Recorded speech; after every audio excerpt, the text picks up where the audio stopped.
മല്ലയ്യ, ആ നാഗേന്ദ്രൻ കല്യാണം അടുത്ത മാസമാണെന്നൊക്കെ പറഞ്ഞത് വെറുതെ ആയിരുന്നു. ദേ ഇപ്പൊ എന്നെ ബലമായി പിടിച്ചോണ്ട് പോയി താലി കെട്ടാൻ പോവാ. വാതിൽ തുറക്കടി. 11 മണിക്കാ മുഹൂർത്തം. അണിഞ്ഞൊരുങ്ങി വേഗം വന്നില്ലെങ്കിൽ ഉടുത്ത തുണിയാലെ എടുത്തോണ്ട് പോകുന്നില്ല ഞാൻ. വാതിൽ തുറക്കാൻ. ലക്ഷ്മി, നീനേനു ഭയപ്പെടಬೇಡ. ഒരുങ്ങി ഇറങ്ങിക്കോളൂ.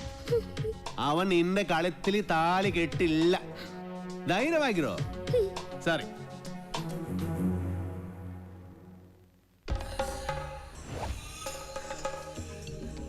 ഏടാ ദശമുല കണ്ടു കാണുമെന്തോ ശിവനെ. എന്താ ഇവിടെ ബട വന്നു? നീ അറിഞ്ഞോ? ഇല്ല. ഇന്ന് 11 മണിക്ക് നാഗേന്ദ്രൻ ആ ഡാക്ടർ പെണ്ണിനെ കല്യാണം കെട്ടാൻ പോണു.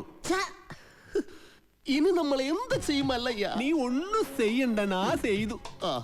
നാഗേന്ദ്രന്റെ എല്ലാ കാറിലും ഞാൻ ബോംബ് വെച്ചു. 10:30 മണിക്ക് പോട്ടു. നന്നായി. നിൻಗೆ ನನ್ ಬಗ್ಗೆ ಗೊತ್ತಿಲ್ಲ ನನ್ ಹಂದಿ ಮಗನೇ. ബോംബ് വച്ചത് മാത്രമല്ല, കണ്ണടയിൽ എന്തോ ഗൊത്താരാണ് പ്ലാൻ. ശിവനെ, ഞാൻ ചെല്ലുന്നതിന് മുമ്പെങ്ങാനും ബോംബ് പൊട്ടിയ മുതലാളിയുടെ ഇറച്ചി കഷ്ണം കാക്ക കൊത്തിക്കൊണ്ട് പോവേ ഉള്ളു. മാറുകാളെ അക്കന്മാര് ദഹിപ്പിക്കാനുള്ള വെറുതും കൊണ്ടുപോകണം.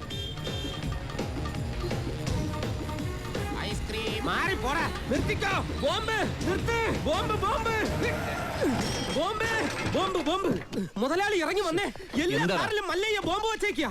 അതേന്ന് കൃത്യം 10:30 തന്നെ ബോംബ് പൊട്ടും. ജീവൻ വേണമെങ്കിൽ എല്ലാരും ചാടിക്കോ. നോക്കി നിൽക്കാതെ മുതലാളി ഇങ്ങോട്ട് വന്നേ. ഞാനല്ലേ പറയുന്നത്, ചാടിക്കോ.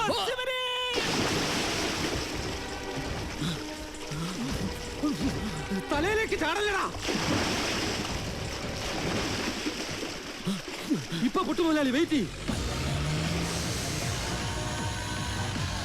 ചാടാൻ വേണ്ടി മല്ലയ്യ വരുന്നുണ്ട്.